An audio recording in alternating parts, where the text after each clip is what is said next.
First, you have some time to look at questions 1 to 6.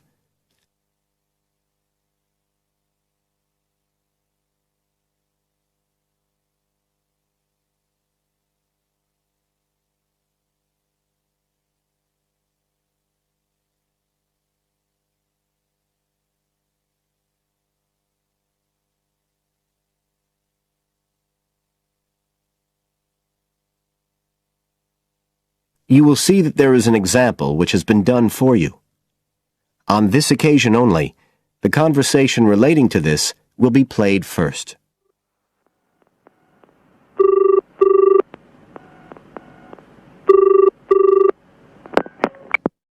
Environmental Health Department, Paul speaking.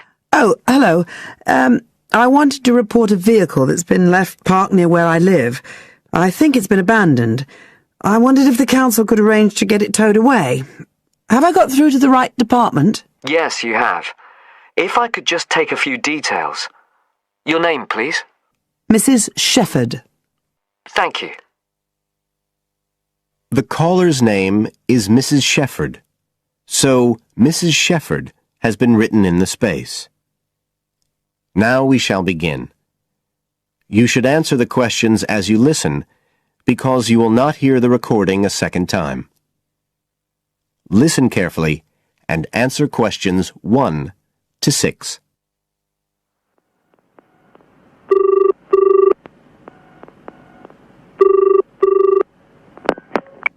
Environmental Health Department, Paul speaking. Oh, hello.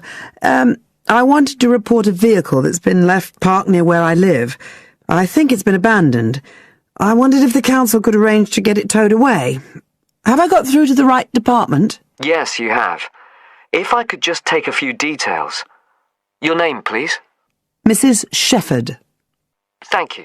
It's not my vehicle, though. I just thought someone ought to report it. No, that's fine. What I need to do is take some details first, then we can decide what to do about the problem. Oh, I see. So the next thing I need to know is your address. Right, it's 41 Lower Green Street. Yes? Barrowdale. And the postcode's WH4 5JP. Fine. And if I could just ask for a telephone number. It's 01778 552387. I'm out quite a lot, but you can just leave a message on the answer phone if you need to. Or I could give you my mobile number. That's all right, don't worry. Now, could you tell me a little more about this vehicle? You say it's been abandoned. Well, it certainly looks like it. Can you give me an idea of where it is? Yes, it's near the main road that goes through Barrowdale. Is that the A69? Yes, that's right. Now, there's the primary school just towards the end of the village, and then next to that, next to the children's playground, there's a field, and it's in there. Oh. I wonder how it got in there. Well, there's a gate to allow farm machinery in and out. I thought something ought to be done about it. The children from the school might start playing in the vehicle and lock themselves in or something. Yes, you are quite right to report it. And what type of vehicle are we talking about here? It's a van, actually. You know, the sort with just a couple of little windows at the back. Right. You don't happen to know the make and model, do you? Oh, yes. I went and had a look and got all the details. I thought you might need them. I'm surprised the school hasn't contacted you about it. Anyway, I wrote the details down. Right. It's a Catala, and the model's a Flyer 2000. Is that Flyer? That's right. Very good. And the colour? Well, it's not all that easy to see because it's absolutely filthy. And actually, it looks as if it's had a paint job at some stage. It's blue, but you can just see white underneath where it's been scratched. Right. Well, I'll just make a note of the present colour, and if you could just tell me the vehicle number. Did you make a note of that? Oh, yes. It's S322GEC. Okay. Before you hear the rest of the conversation, you have some time to look at questions 7 to 10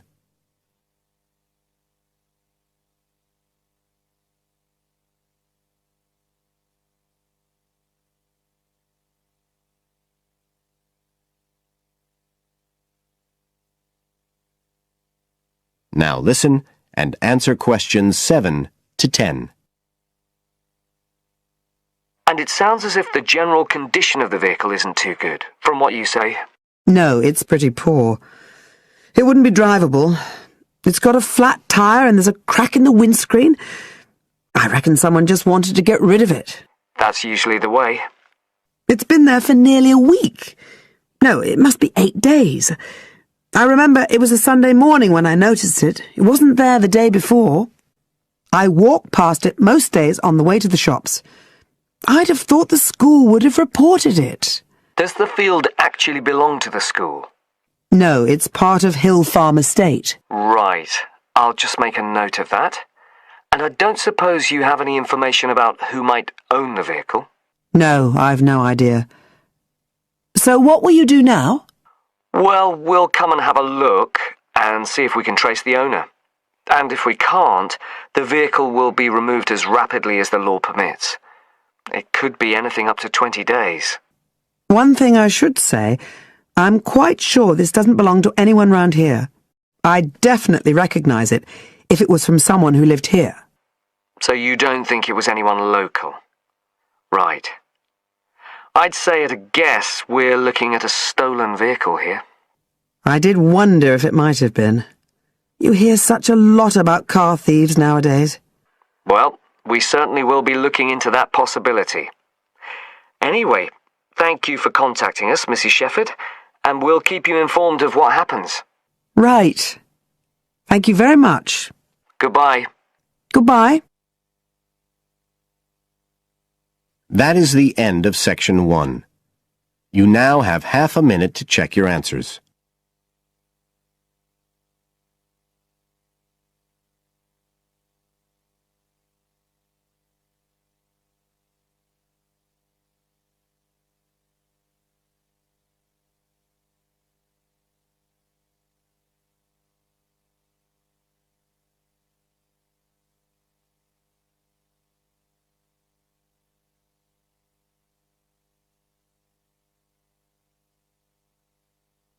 Now turn to Section 2.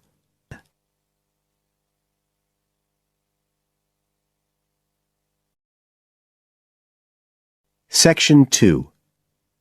You will hear a tour guide talking to a group of tourists who are visiting a historic town on the east coast of the USA.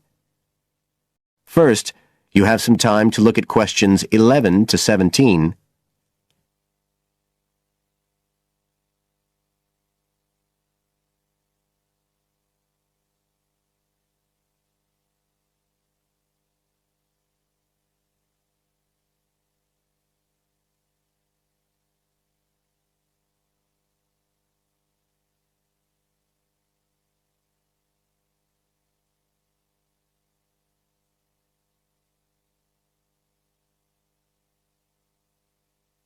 Now listen carefully and answer questions 11 to 17. Right. So here we are in Fairhaven, and we have a couple of hours to spend in this historic center before we carry on to our motel. And as you'll know from the itinerary of our trip, we're visiting Fairhaven because of its historical links with a man called Manjiro Nakahama. So I'll begin by giving you a brief overview of his life, and then you can explore the town at your leisure. Well, Manjiro Nakahama, as he was then known, was born in 1827 in a village by the sea in what is now Toshishimazu in Japan. And like many people in that town, he became a fisherman when he was just a youngster. One day in 1841, when he was just 14 years old, he and some others were fishing far off the coast of Japan when they were caught in a storm and shipwrecked on a small deserted island. They had to wait for 6 months before they were rescued by an American whale ship that had stopped at the island by chance. 4 of the 5 Japanese were put ashore in Hawaii, but Manjiro had become friends with the captain, William Whitfield, who came from the town of Fairhaven, where we are now, and he chose to remain aboard and to return with the boat to the USA. So Manjiro unwittingly became the first Japanese ever to set foot on American soil. He came back right here to Fairhaven with Whitfield and stayed with the Whitfield family, who paid for his education here in the town. He studied mathematics and geography, as well as shipbuilding and navigation. But he missed his mother and his own country, and eventually he went back to Japan, where he had a responsible position as a university teacher and also served an invaluable role as interpreter during the initiation of relations between Japan and the United States in the middle of the 19th century. But the most interesting thing is that the links between Toshishimizu and Fairhaven have remained and grown stronger over the years, in spite of the distance between them. And in fact, the two places now have the official status of sister cities. Both places are ports, so in fact the inhabitants have a lot in common. There have been a number of visits by the inhabitants of Toshishimizu, in particular at the time of the festival, which is held every 2 years here in Fairhaven to celebrate the life and achievements of John Manjiro. It takes place in the fall, and there's an ever-growing program including drumming, singing, martial arts, and stalls selling Japanese and American food. So if you're going to be in the region around then, it's really worth a visit. Before you hear the rest of the talk, you have some time to look at questions 18 to 20.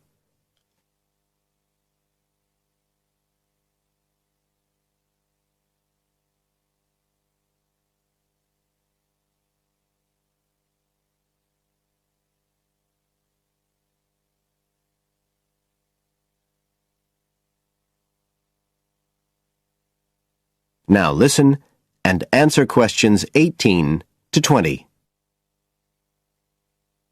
Now, many of the buildings that Manjiro Nakahama knew in Fairhaven are still standing today. And so if you'd just like to hand round some copies of this map, I'll suggest the best route to follow to see them. Okay, so if you look at the bottom of the map, you can see the Millicent Library, and that's where we are now. Now, to follow the John Manjiro Trail, you go out of here along Center Street and then head up Main Street until you get to Pilgrim Avenue. Go down there and turn right at the end.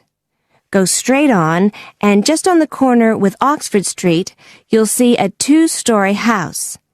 This is the Whitfield family house, and this is where Manjiro first stayed when he came to Fairhaven. It's still a private residence, so please respect the owner's privacy.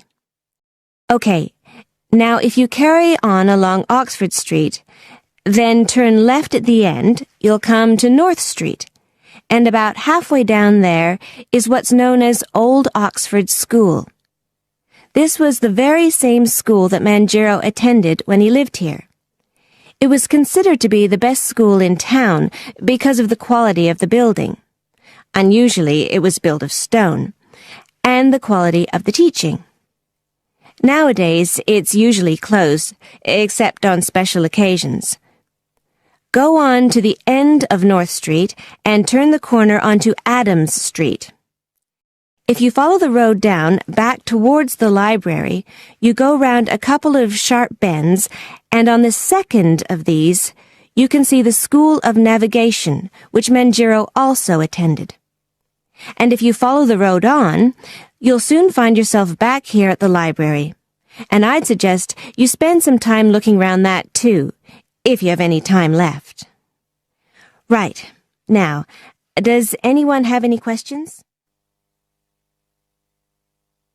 That is the end of section 2. You now have half a minute to check your answers.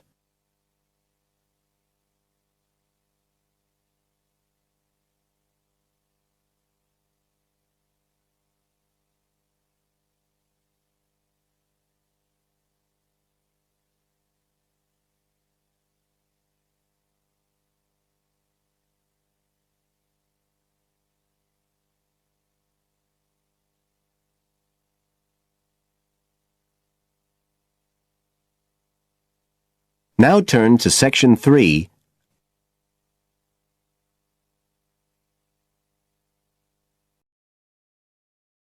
Section 3.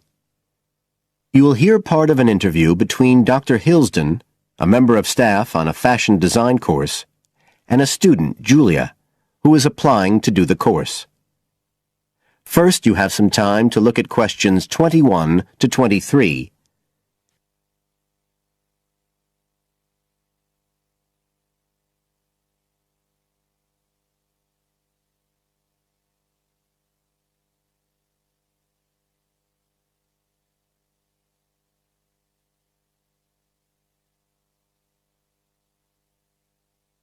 Now listen carefully and answer questions 21 to 23.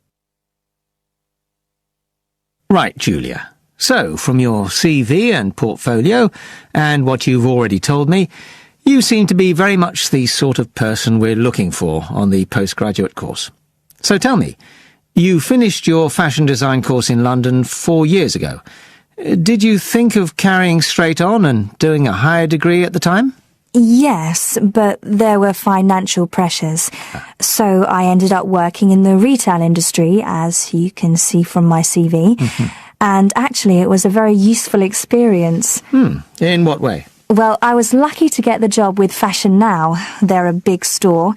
And one of my priorities was to get as much experience as possible in different areas. So that was good because I had the chance to work in lots of different departments. And having direct contact with the customers meant I was able to see how they reacted to innovation, to new fashion ideas. Because with Fashion Now, a designer might show something in New York or Milan, and there'll be something similar in the shop within weeks. So that was probably the most useful thing for me. Right. And so what's made you decide to do a postgraduate course now? Well, while I enjoyed working at Fashion Now, and I learned a lot there, I felt, the way forward would have been to develop my managerial skills, rather than my skills in fashion design, and I'm not sure that's what I want to do. Yes. When I was doing my degree in London, I'd been interested in women's wear, but I know that there's been a lot of work done in areas like new fabric construction. And though I'm not intending to go too deeply into the technology, I'd be very interested in looking at how new fabrics could be used in children's wear. So I'd like the chance to pursue that line. Yes, good. And are you at all concerned about what it's going to be like coming back into an academic context after being away from it for several years? No, I'm looking forward to it. But I'm basically more interested in the application than the theory. Or at least that's what I've found so far, and I'm hoping the course will give me the contacts and skills I need eventually to set up my own enterprise. I'm particularly interested by the overseas links that the department has. Yes, many of our students look overseas or to international companies for sponsorship of their projects. You now have some time to look at questions 24 to 30.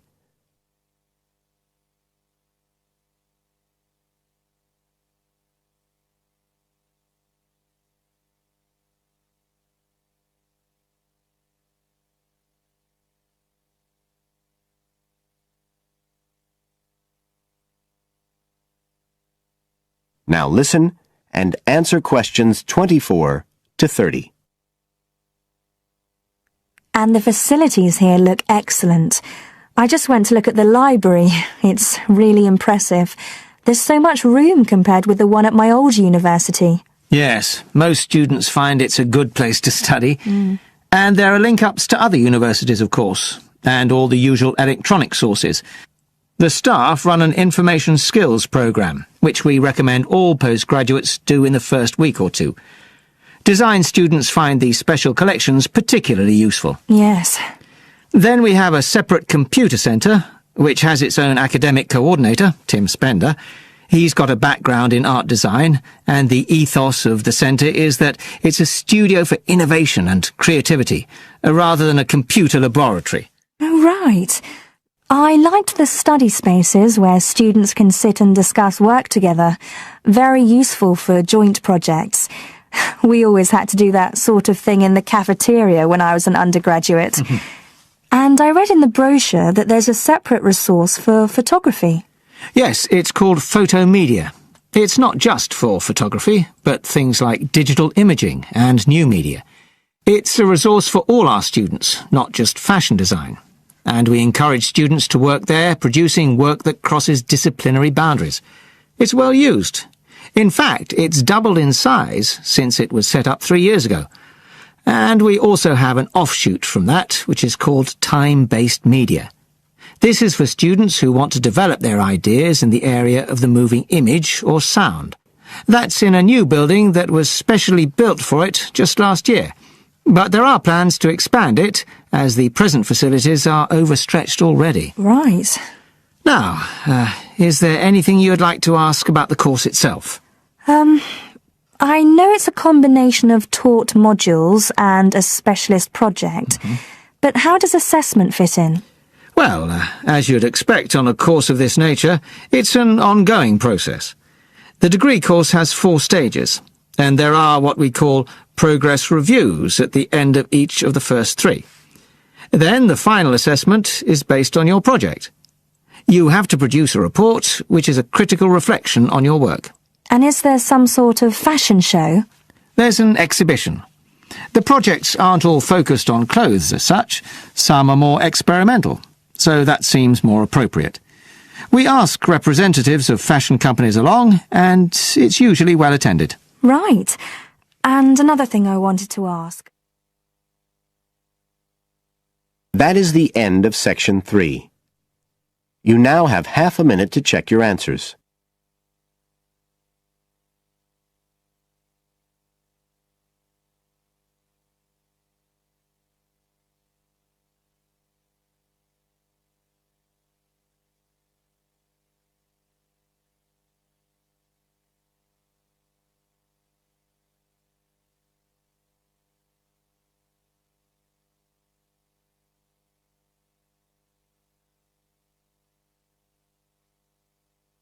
Now turn to section 4.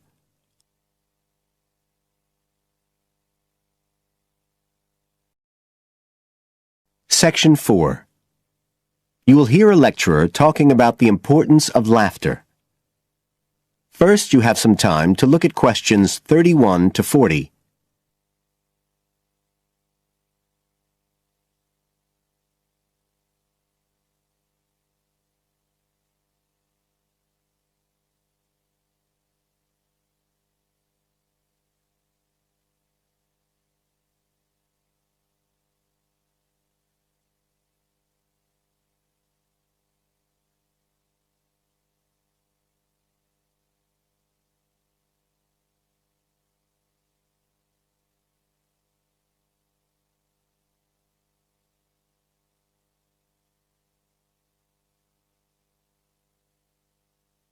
Now listen carefully and answer questions 31 to 40.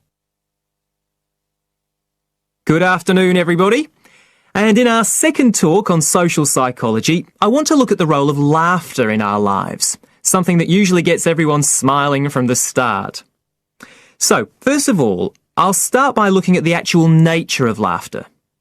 Well, when someone laughs, you've got movement of the muscles of the face and the chest, and you've got sound formed when the air's forced out of the body as part of this process. So we're talking about a physical activity. But obviously, other things are involved as well, and this is where it gets more complicated. Laughing isn't something that you normally decide to do, so it's not voluntary behaviour like ordinary speech. Instead, it's regulated by our instincts, rather like the singing of a bird or the roaring of a lion. And once you start to laugh, it can be quite hard to stop. That's not always under your conscious control either. But why do we laugh? Because we find something funny, most of us would say. But in fact, it appears that laughter has little to do with jokes or funny stories. Only about 10% of laughter is caused by things like that. One suggestion is that human laughter may have originally started out as a shared response to signal relief at the passing of danger. And it's true that even these days, laughter's rarely an activity carried out by an individual on his or her own. In fact, people are 30 times more likely to laugh when they're with other people than when they're completely alone. laughter still seems to be a kind of social signal. It occurs when people are in a group and they're comfortable with one another. And it seems likely that laughter can result in the creation of bonds between the people in the group. And it's precisely because of this social aspect of laughter that people like public speakers and politicians often try to get their audience to laugh. It encourages their listeners to trust them and to connect with them. But this kind of thing, controlling the laughter of a group that is, indicates that there's a link between laughter and power. And this is supported by several studies that indicate that bosses use humour more than their employees. And research has also shown that female listeners are likely to laugh much more if the speaker is male. So it appears that there are gender issues associated with how much we laugh. I should also point out that laughter can be used as a negative signal as well as a positive one. I think we've all probably seen evidence of a group using laughter to exclude someone, to emphasise that they are not accepted. So it's not always a positive type of behaviour either. So what all this goes to show is that laughter is a very, very complex issue.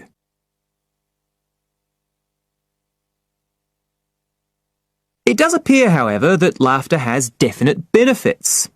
If we look first at the psychological aspects, we know that people often tend to store negative emotions such as anger, sadness and fear, rather than expressing them. And it seems that laughter provides a harmless way for the release of these emotions. But there are also clear physical effects that have been monitored too. For example, laughter is good aerobic exercise. It speeds up heart rate and respiration and raises blood pressure. One researcher suggests that 100 laughs a day is the equivalent of 10 minutes jogging. Laughter also helps prevent the stress that so many people suffer from today, which results from the faster pace of life and all that goes with it. It does this by reducing the levels of hormones in the blood which are caused by stress. And in addition, it is known to increase the levels of chemicals that protect the body from infection or pain, and so it helps to boost the immune system. One interesting study showed that people who had had surgical operations asked for fewer painkillers if they'd been viewing comic films. In fact, research has even shown that the quality of dreams can be positively affected by laughter. A good laugh 10 minutes before going to sleep can prevent you from having bad dreams and give a much more pleasant and restorative night's sleep. So there's now little argument that finding things funny and enjoying a good laugh is extremely beneficial to us all. What we need to consider now are the ways in which laughter can be used as a treatment for people who... That is the end of section 4. You now have half a minute to check your answers.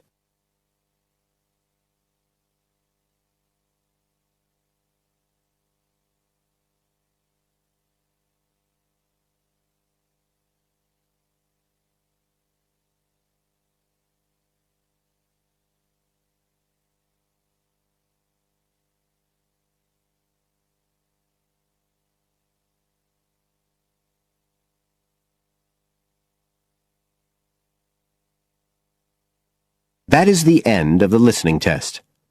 You now have 10 minutes to transfer your answers to the separate answer sheet.